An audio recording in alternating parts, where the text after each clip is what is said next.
Bonjour à tous et à toutes, je suis Tita, le créateur et fondateur du site libérervotrePotentiel.com. Je suis ravi de vous retrouver dans les environs d'Anvers, en Vallée Centrale, en Suisse, pour ce nouveau flash.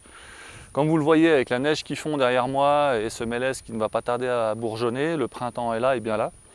Et avec cette nouvelle saison, le sujet du jour va être un sujet qui concerne tout le monde, puisque ce sont les relations toxiques. Et comment éventuellement s'en dépêtrer et comment arriver à réguler ce genre de choses. Donc les relations toxiques, on en a tous, qu'est-ce que ça veut dire? On en a tous, ou on en a tous eu en tout cas. Qu'est-ce que c'est? Qu'est-ce que ça veut dire? Comment arriver à maîtriser ça? Voilà, on a tous dans notre entourage, proche ou lointain, des gens qui nuisent, on va dire, à notre bien-être, à notre évolution personnelle, d'une manière ou d'une autre. La plupart du temps, c'est toujours le même schéma. Ces gens-là se sentent toujours obligés de nous abreuver de conseils, même quand on ne leur demande pas, et c'est toujours des conseils très négatifs. C'est rarement des gens qui sont positifs ou qui vont vous encourager à aller de l'avant. Donc les relations toxiques, c'est ça, typiquement, c'est des personnes qui sont proches ou pas, ça c'est égal, et qui vont systématiquement démonter vos rêves, vos projets, casser vos objectifs et trouver plus d'excuses que de raisons pour alimenter tout ça. Donc généralement ça se produit de la manière suivante, vous allez parler à quelqu'un que vous connaissez ou de votre famille ou autre, vous allez dire ah tiens là j'ai un projet, par exemple j'aimerais changer de travail ou me mettre à mon compte.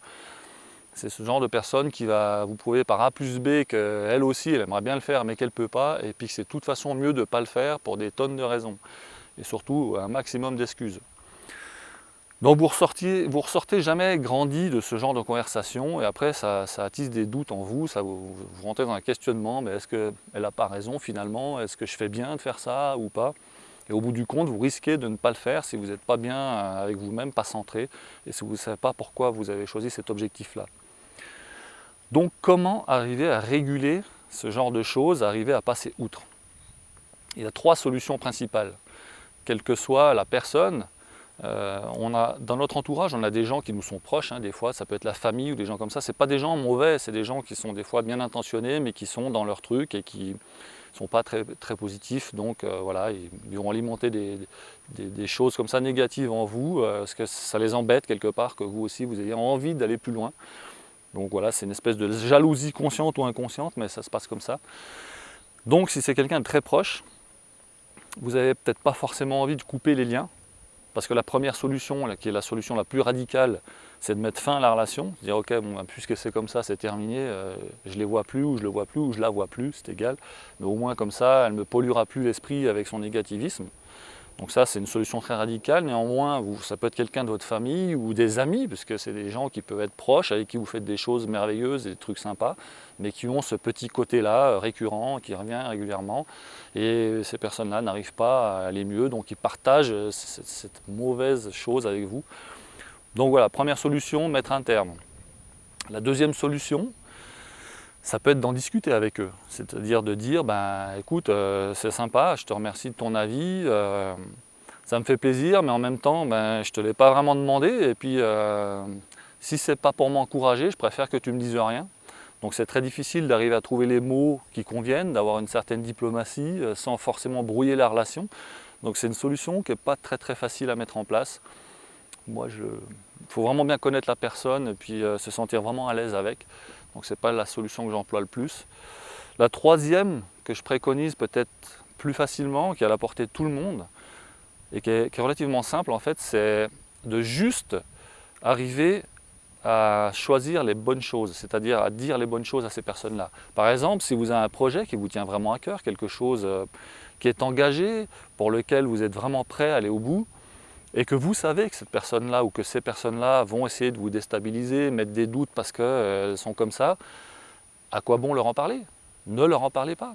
Donc triez, choisissez ce que vous allez leur dire, et puis à partir de ce moment-là, vous ne leur demandez pas leur avis, vous ne leur en parlez pas. Donc comme ça, ils ne vous donneront pas cet avis-là. D'accord? Moi, je pense que c'est la meilleure solution, d'arriver à pouvoir sélectionner ce qu'on va donner comme information aux gens. Et ça évite de rentrer dans des polémiques, de devoir expliquer des choses, que chacun puisse s'énerver ou pas. Donc ça évite que la relation s'envenime. Donc voilà. Donc rappelez-vous, les relations toxiques, on en a tous dans notre entourage si on ne les trie pas. On peut mettre un frein à ça avec ces 3 solutions. Donc, je les répète, la première, c'est de mettre un terme à la solution plus radicale. La deuxième est d'en parler avec ces personnes-là en disant ben voilà, écoute, je te remercie, mais je n'ai pas forcément besoin de ton avis parce que là, j'ai besoin plus de positif qu'autre chose pour aller au bout. Et la troisième, qui est à mon avis la plus simple mais la plus efficace, c'est de simplement ne pas tout dire à ces personnes-là, même de ne pas dire du tout ce genre de choses, rester dans des relations, vous faites par exemple du sport avec, ben partagez ces bons moments avec, ou vous êtes au travail, partagez le travail avec, mais ne rentrez pas forcément dans ce qui touche vos projets intimes de vos sphères privées ou des objectifs que vous pouvez avoir dans des changements de vie ou autres, parce que vous savez que de toute façon, ils vont vous polluer avec ça. Voilà. J'espère que ce petit sujet vous aura amené à des éclaircissements là-dessus. N'hésitez pas à nous faire part de vos questions. C'est avec plaisir qu'on y répondra. Et puis on se retrouve bientôt pour un nouveau flash dans un nouveau cadre magnifique comme ça. En attendant, profitez bien, libérez votre potentiel et devenez la personne que vous avez toujours rêvé d'être. Alors à très bientôt. Bonne journée.